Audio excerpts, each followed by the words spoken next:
Ambassador Zektar clicked his mandibles in amusement as he reviewed the latest intelligence reports from the Sol system.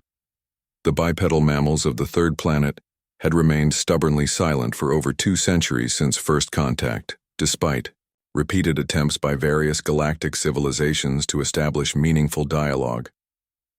"Still nothing from the humans?" asked his aide, a slender Vorthak whose scales shimmered with curiosity. "Nothing but their primitive radio chatter and that pathetic probe they launched toward our outer monitoring stations," Zektar replied, his forearms gesturing dismissively. "The Galactic Council grows tired of their antics. Perhaps it's time we demonstrated what happens to species that ignore the natural order." The hegemony of Vex had ruled the galactic arm for millennia, their advanced technology and ruthless efficiency ensuring compliance from over 4,000 species.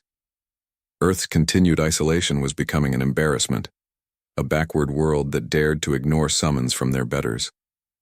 Across the galaxy, similar conversations echoed in countless chambers. The crystalline Sharthi laughed in harmonic frequencies about humanity's quaint stubbornness. The gas-dwelling Nethmore wagered on how long it would take humans to capitulate once proper pressure was applied. Even the typically neutral Zenkari had begun to view Earth's silence as contemptuous defiance. What none of them knew was that humanity had been listening all along. Deep beneath the Rocky Mountains, General Sarah Chen stood before a holographic display showing real-time galactic communications. The translation protocol had been cracked decades ago, every alien language decoded, every transmission intercepted, and analyzed. "They're planning something big," reported Dr. Marcus Webb, the project's lead xenolinguist. 17 different species have pledged ships to what they're calling a compliance action. They want to make an example of us. Chen nodded grimly. She had spent 30 years preparing for this moment, ever since humanity's first glimpse of the galactic community revealed not wonder and friendship, but predators sizing up their next meal. "How long until they arrive?" she asked.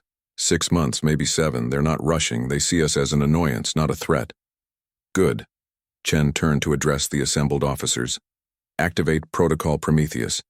It's time to show the galaxy what we've been doing during our silence." The first sign that something had changed came when the hegemony's advanced scouts reached the edge of the Sol system. Instead of the expected cluster of primitive chemical rockets and basic satellites, they found a wall of weaponized asteroids moving in perfect formation. Each rock bristled with railguns, missile pods, and exotic energy weapons that shouldn't have existed in this backwater system. Admiral Thexlon of the hegemony fleet barely had time to register the anomaly before the asteroids opened fire. Kinetic slugs moving at relativistic speeds punched through his shields like paper. Plasma, beams carved through hull plating that had withstood the fury of supernovas. Within minutes, half his advance force was debris. "Impossible," Thexlon roared. "Intelligence said they barely had fusion power." His communications officer's voice trembled. "Sir, we're receiving a transmission from the third planet. It's in perfect, hegemonic standard." The main screen flickered to life, revealing a human female in military dress. Her eyes held a coldness that made even veteran hegemony warriors uncomfortable. "I am General Sarah Chen of the Terran Defense Coalition," she said, her pronunciation flawless despite the alien tongue. "For 217 years, your galactic community has demanded our submission. You assumed our silence meant ignorance. You were wrong." The transmission cut to external views of Earth system. Massive space stations orbited every major body, their hulls gleaming with weapon emplacements. Fleets of angular warships emerged from behind planets and moons, their designs unlike anything in the galactic database.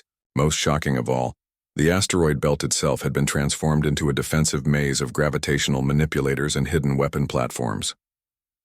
"While you grew complacent in your superiority," Chen continued, "humanity learned. We studied your technology, reverse-engineered your weapons, and improved upon them. We turned our entire system into a fortress, and we did it all while you laughed at our primitive ways." Thexlon watched in horror as more alien fleets arrived at the system's edge, only to be systematically destroyed by weapons that shouldn't exist. Human fighters moved with impossible agility, their pilots displaying reflexes that defied biological norms. Massive human dreadnoughts emerged from hyperspace, their weapons firing in perfect synchronization. The crystalline Sharthi fleet tried to retreat, but found their escape routes cut off by human vessels that had somehow predicted their movements. The Nethmore attempted to use their phase shift technology, only to discover that human ships were equipped with countermeasures specifically designed to trap phased matter. How? Thexelon whispered. As if reading his thoughts, Chen's voice echoed across the battlefield. Every species that contacted us gave us a gift, Admiral. Your languages taught us about your cultures. Your casual threats revealed your military doctrines.